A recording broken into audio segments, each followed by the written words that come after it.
Mesdames, mesdemoiselles, messieurs, bonjour. Il était sur le chemin, perdu dans un village, tout seul, abandonné. Mais on a réussi à le retrouver. Bonjour Eric.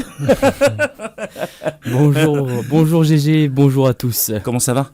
Ça va bien et toi? Ah super. Toujours à fond. Ouais, toujours à fond. Hein. Toujours à fond. Maintenant GG il adore, c'est à la fin de la chronique quand je lui donne le prochain sujet pour qu'il prépare je travaille la prochaine intro. Voilà, exactement.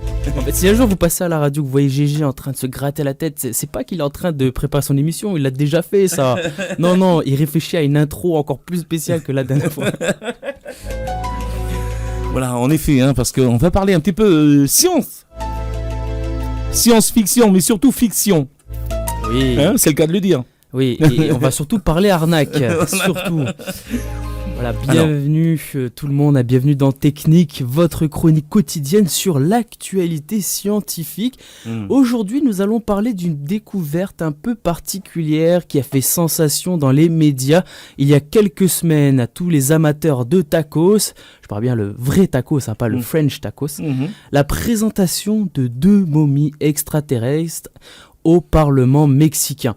En effet, 2 humanoïdes présentés comme des corps non humains, vestiges d'une civilisation inconnue, ont été exposés. L'ovnilogue ou encore l'ufologue Jamie Maussan, connu pour ses affirmations audacieuses, a défendu l'idée que ces êtres ne faisaient pas partie de notre évolution terrestre. Voilà, ouvrez les guillemets, évolution terrestre, fermez les guillemets. Provoquant ainsi une onde de choc, de stupeur et d'indignation parmi les experts, mais aussi le grand public. Cependant, les preuves scientifiques et archéologiques montrent que ces momies sont bien des restes humains et non des êtres venus d'une autre planète. Non, ils ont fait ça quand même. Je suis désolé de vous décevoir, mais les analyses ont révélé que certains éléments des momies, comme des os ou des tissus, provenaient de plusieurs individus différents en plus. Donc ce n'est pas un, mais plusieurs combinés qui a pour donner cette momie extraterrestre, cette soi-disant momie extraterrestre. Ah ouais, par exemple, il prend un genre tibia adulte avec un avant-bras d'enfant pour exactement. Qu'il n'y ait pas voilà, ouais. Ça et plein de. En fait, pour lui, c'était un puzzle le corps humain. Et ce qui a écarté l'idée qu'il s'agissait donc de créatures uniques. Ensuite, le crâne allongé des momies, qui a été l'un des principaux arguments avancés pour soutenir leur origine extraterrestre, a également été démystifié. En effet, cette particularité n'est pas le signe d'une origine extraterrestre ou encore mystique, je ne sais pas après quelle substance vous avez pris, mais plutôt le résultat tout simplement d'une pratique culturelle ancienne. En effet, certaines civilisations précolombiennes pratiquaient la déformation crânienne chez les enfants à l'aide de planches ou de bandages. Ah bon ? Oui. Et donc ça leur donnait cette forme crânienne un peu allongée comme les aliens. Ah ouais. Enfin, l'argument le plus solide contre l'origine extraterrestre de ces momies provient de l'Université nationale autonome du Mexique, autrement dit l'UNAM, qui, après avoir effectué des analyses approfondies, l'université a daté ces spécimens de 1000 ans. Et cette datation confirme donc qu'il s'agit bien de restes humains appartenant à une époque où les coutumes, comme la déformation crânienne, citée précédemment, étaient courantes dans certaines régions du Pérou, qui, je rappelle, c'est l'endroit où a été découvert ces soi-disant momies extraterrestres. Et en plus de ces preuves scientifiques, il est important de noter que l'ufologue Jamie Maussan a déjà été impliqué dans des revendications similaires par le passé. En 2015, il avait révélé un corps qu'il prétendait être celui d'un extraterrestre, mais qui s'est avéré en fait être le reste d'un enfant humain. En 2017, il avait participé à un reportage vidéo pour Gaia.com, montrant qu'il prétendait être des restes non humains, et ces prétendus extraterrestres ont par la suite été démasqués comme étant, encore une fois, les corps momifiés d'enfants.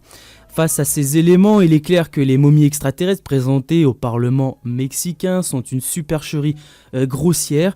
Il est probable que Jamie Maussan et ses collaborateurs aient voulu profiter de la fascination du public pour les extraterrestres afin d'attirer l'attention. Et il est également possible que la présentation de ces momies ait été une tentative de détourner l'attention, mais de quoi ? Eh bien d'un autre événement majeur qui s'est déroulé au même moment au Mexique, le procès de 11 policiers mexicains reconnus coupables du meurtre de 17 migrants près de la frontière américaine en 2021. Quoi qu'il en soit, il est important de rester vigilant face à toute cette désinformation, à ce type de fausses informations, ce fausses données. Ce n'est pas de la science, alors rapprochez-vous toujours de la science, ayez du recul, prenez de la hauteur.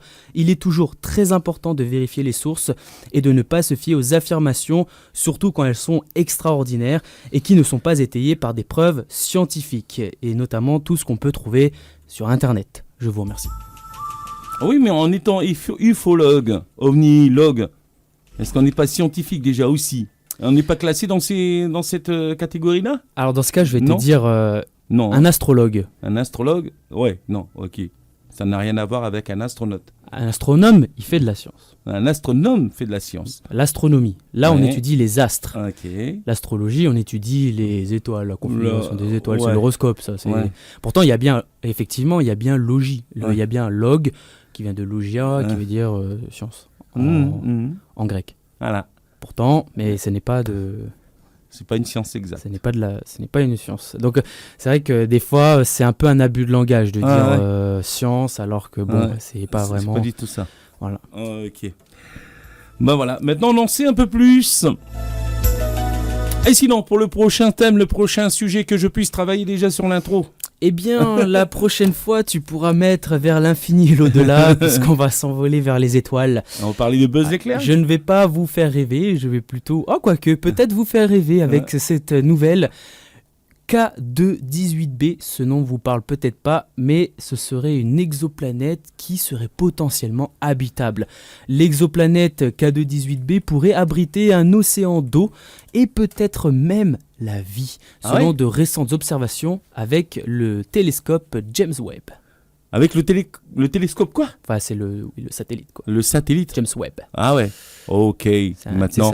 C'est un satellite qui, en fait, qui voyage, il prend fait des observations, des photos, il prend des clichés. Et en fait, nous, on récupère toutes ces données, enfin, la NASA, enfin, toutes les sociétés qui travaillent sur l'espace, D'accord. récupèrent ces données et après, les étudient et font des hypothèses qui s'avèrent, qu'ils essaient d'étayer de plus en plus Voilà. avec les données. Et on en saura un peu plus la prochaine fois, donc retenez bien K2-18b, l'exoplanète habitable. C'est la question. Sur ce, merci. Luc, viens voir papa.